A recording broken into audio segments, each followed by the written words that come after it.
പല യുദ്ധങ്ങളും താൽക്കാലികമായി അവസാനിച്ചു, പലതും തുടർന്നുകൊണ്ടിരിക്കുന്നു. പക്ഷേ ഇസ്രായേലിനെയും ബെഞ്ചമിൻ നെതന്യാഹുവിനെയും കഴിഞ്ഞ കുറച്ച് കാലമായി പ്രതിസന്ധിയിലാക്കുന്നത് സ്വന്തം രാജ്യത്തുള്ളവർ തന്നെയാണ്. അതിന് കാരണം നിർബന്ധിത സൈനിക സേവനവുമായി ബന്ധപ്പെട്ട ഭേദഗതി ബില്ലും. വിശദമായി നോക്കാം.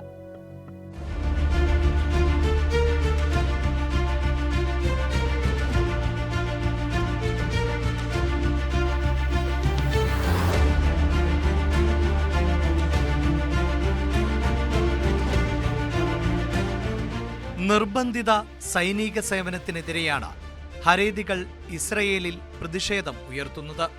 നിർബന്ധിത സൈനിക സേവനവുമായി ബന്ധപ്പെട്ട പരിഷ്കരിച്ച ബില്ലിന്റെ കരട് തങ്ങൾക്ക് കാണണമെന്നാവശ്യപ്പെട്ടാണ് ഹരേതികളുടെ പ്രതിഷേധം.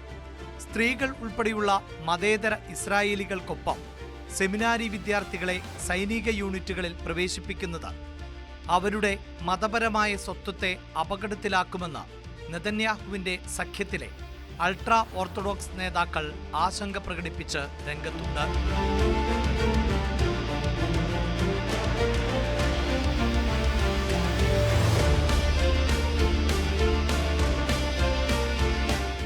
തീവ്ര ഓർത്തഡോക്സ് വിദ്യാർത്ഥികൾക്ക് പതിറ്റാണ്ടുകളായി ലഭിച്ചുകൊണ്ടിരുന്ന ഇളവാണ് സുപ്രീം കോടതി കഴിഞ്ഞ വർഷം എടുത്തു കളഞ്ഞത്.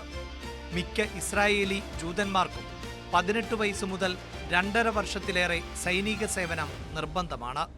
തുടർന്നുള്ള വർഷങ്ങളിൽ അധിക ഡ്യൂട്ടിയുമുണ്ട്. എന്നാൽ ജനസംഖ്യയിലെ ചെറിയ വിഭാഗം എന്ന് കണക്കാക്കിയായിരുന്നു ഹരേതികൾക്ക് ഇളവ് നൽകിയിരുന്നത്. ഗസ, ലെബനൻ, ഇറാൻ എന്നിവർക്കെതിരെ ഒരേ സമയം നടത്തിയ ആക്രമണങ്ങളിൽ ഇസ്രായേൽ സേനയിലെ അംഗബലം ചർച്ചയായിരുന്നു. സൈന്യത്തിലെ ആൾക്ഷാമം മറ്റുള്ളവരുടെ മേൽ സമ്മർദ്ദമേറ്റുകയും ചെയ്തിരുന്നു. ഇതോടെയാണ് കൂടുതൽ പേരെ എത്തിക്കാൻ സൈന്യം തയ്യാറെടുക്കുന്നത്. കടുത്ത എതിർപ്പുകൾ വകവയ്ക്കാതെ ഇസ്രായേലിലെ തീവ്ര ഓർത്തഡോക്സ് വിദ്യാർത്ഥികളോട് സൈന്യത്തിന്റെ ഭാഗമാകാനാണ് നിർദ്ദേശം. ഇതുമായി ബന്ധപ്പെട്ട് 54,000 വിദ്യാർത്ഥികളാണ് നോട്ടീസ് നൽകിയത്.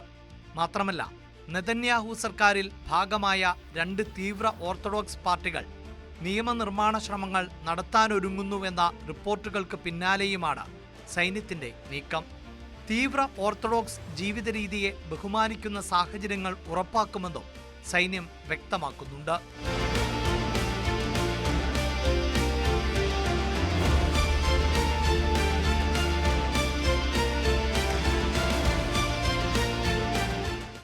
നെതന്യാഹു സർക്കാരിനെ പിന്തുണയ്ക്കുന്നവരാണ് ഹരേതികളിൽ ഏറെയും. ഷാസ്, യുണൈറ്റഡ് തോറ, ജൂതമതം ഉൾപ്പെടെയുള്ള തീവ്ര യാഥാസ്ഥിതിക പാർട്ടികൾ നിർബന്ധിത സൈനിക സേവനത്തിന് എതിരാണ്. നെതന്യാഹുവിന് സ്വന്തം പാളയത്തിൽ നിന്ന് തന്നെ എതിർപ്പ് ഉയർന്നതിന് പിന്നാലെ പ്രതിപക്ഷ പാർട്ടികൾ പാർലമെന്റ് പിരിച്ചുവിടാൻ നീക്കം നടത്തിയിരുന്നു. ഇടഞ്ഞു നിൽക്കുന്നവരെ കൂടെ ചേർത്ത് പാർലമെന്റ് പിരിച്ചുവിടാനായിരുന്നു പ്രതിപക്ഷ നീക്കം. എന്നാൽ ഇവരെ അനുനയിപ്പിച്ച് കൂടെ ചേർത്ത് നെതന്യാഹു പ്രതിപക്ഷ നീക്കത്തെ അതിജീവിക്കുകയായിരുന്നു.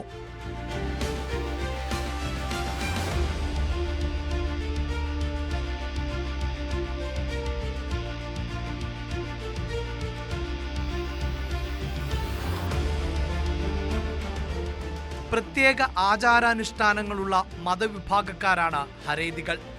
ഇസ്രായേൽ ജനസംഖ്യയുടെ 13% ഹരേതികളാണെന്നാണ് റിപ്പോർട്ട്. ഈ വിഭാഗത്തിലുള്ള ഭൂരിഭാഗം പേരും നിർബന്ധിത സൈനിക സേവനത്തിൽ ഏർപ്പെട്ടിട്ടില്ല. മതപഠനത്തിലാണ് ഇവർ ശ്രദ്ധ കേന്ദ്രീകരിക്കുന്നത്. ഇവരെയും കൂടി ഉൾപ്പെടുത്തിക്കൊണ്ടാണ് പുതിയ നിയമം നെതന്യാഹു ഭരണകൂടം തയ്യാറാക്കിയിരിക്കുന്നത്.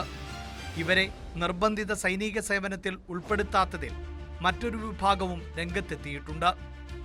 ഞങ്ങളുടെ യുവതികളെല്ലാം തെരുവിലാണ്, അവരുടെ ഭർത്താക്കന്മാർ സൈനിക സേവനത്തിലും.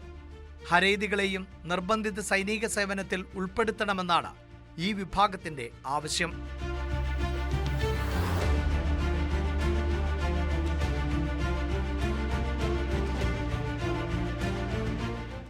വരാൻ പോകുന്ന തെരഞ്ഞെടുപ്പിൽ തീവ്ര ഓർത്തഡോക്സ് വിഭാഗങ്ങളെ ഒപ്പം നിർത്തണം. മറിച്ചായാൽ പരാജയം സുനിശ്ചിതമാണ്.